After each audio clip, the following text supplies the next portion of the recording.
Today we're going to be talking about underrated and overrated topics in dental hygiene. And these are just my opinion. These aren't meant to be standards or anything like that. This is just going to be a fun conversation about some of the things that I personally think are overrated and underrated in dental hygiene practice.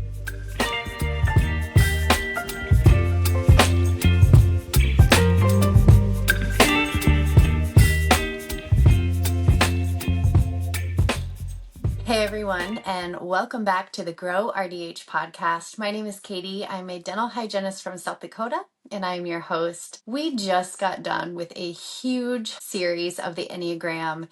It was so fun, and I love that you guys were following along with me and learning about each other during this series. It was a blast, but now it is time to just get back to some regularly scheduled programming and dive in a little bit more into some other dental hygiene topics. So thank you all for coming with me on that journey. Hopefully you learned something about yourself, about your coworkers, and hopefully it was fun. After coming off a big series like that, I just thought that this would be a fun way to kind of get back into some regularly scheduled programming, just have a nice little chat. It has been crazy busy at work, and I needed something a little bit lighter, a little bit more fun. And so hopefully you will find this episode just as fun as I do. I'm excited to hear your thoughts on these. I also am excited and invite you to, in the comment section, tell me your thoughts. What do you think are some of the things that kind of get overrated or underrated in dental hygiene? We're going to break this down starting with overrated. I'm going to start with 3 things that I believe are a little bit overrated in dental hygiene, and I'm going to explain why. The first thing that I am going to put on my overrated list is the Barnhart Universal. Please don't come at me. I love instruments. I love the variety that instrumentation brings us. There are so many different new and unique instruments that I believe has made some of the older instruments just a little bit less important. And I have thought this from day one. Even from the moment that we were learning instrumentation in dental hygiene school, I really dislike the Barnhart Universal. I think that the blade is too wide. I think that it is really not as adaptable and universal as people think, for the reason specifically I work in a population that has heavy, severe perio. And the angulation and the adaptation that a Barnhart Universal requires is so difficult to reach in deep pockets. It just does not adapt to deep pockets like we need to for perio. So you can't really use it for perio patients. And with the blade width and how thick and heavy it feels and seems, I can't really adapt it interproximals either. And so something like a Nevi or a thinner scaler for the interproximal areas is way more adaptable, way easier to get in those tight contacts. And for these reasons, you can't use it in deep pockets. You can't really use it in tight spaces. I just think that the Barnhart Universal is just completely obsolete at this point. So I apologize if you love the Barnhart Universal. I am so sorry. You can debate me. We love a healthy, good debate. What do you use the Universal for? Do you love it, hate it? I'm not the best. The second topic that I'm going to talk about that I think is overrated in dental hygiene is the Diagnodent. I know that among dentists, the opinion is that you either love it or hate it. I know dentists that use it very regularly when helping to diagnose decay, and I knew dentists that completely have disregarded it. I personally, again, this is a personal experience based on me using it clinically, I do not believe it provides a whole lot of accurate results, and there is a lot of user error, and there's a lot of technique sensitive aspects of this machine, of this tool, that require you to be very skilled at it. I personally believe that there is just much better techniques out there to help us find decay, and I have gotten a lot of false positives, a lot of false negatives using the Diagnodent. I just really personally don't like it. I think the amount of false positives and false negatives that I have gotten clinically and that I've seen doctors get clinically really speak to the limitations of this. And I just personally do not think that this is a tool that is dependable. And I don't think it's very reliable. I personally don't like it. overrated. Finally, this is going to be an easy one. The third thing that I think is overrated is flossing. I don't personally recommend flossing for very many of my patients. It is essential for us as dental hygienists to be recommending things individually for each patient, and the amount of patients that I have, again, I'm in a heavy perio population, so the amount of patients that I have that floss works for is basically none.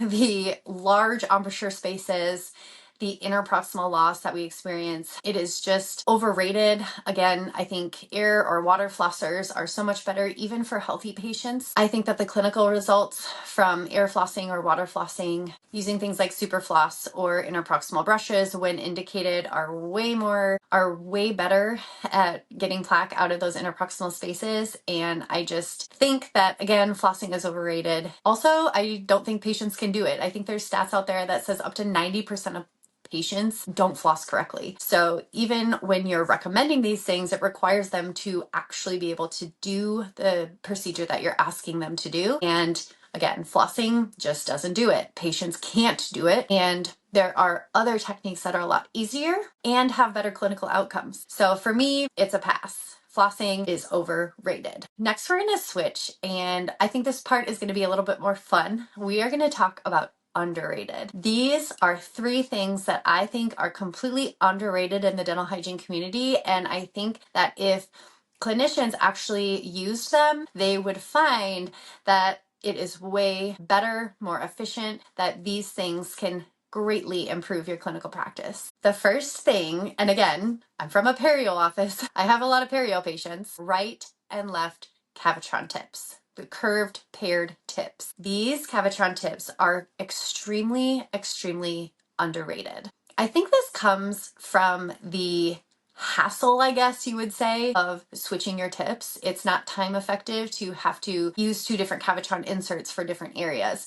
So I think for a lot of hygienists going into it, it seems like an extra work. It seems like it's maybe not as efficient, but if you have patients that have furcations, if you have patients that have deep pockets, the left and right paired tips go so much deeper and adapt around root concavities so much better than straight tips do. And I challenge you, if you are a hygienist that's been practicing for a while and have only used straight tips, I challenge you today, ask your office for just one set of paired tips, and challenge yourself to use them when indicated. Just challenge yourself to pull it out, try new things, and I think you will be very pleasantly surprised that right and left inserts get very deep, and they're so good at accessing those areas that you just really struggle accessing with straight tips. This is based in statistics. I think it was, let me look, a study in 2019 from JADA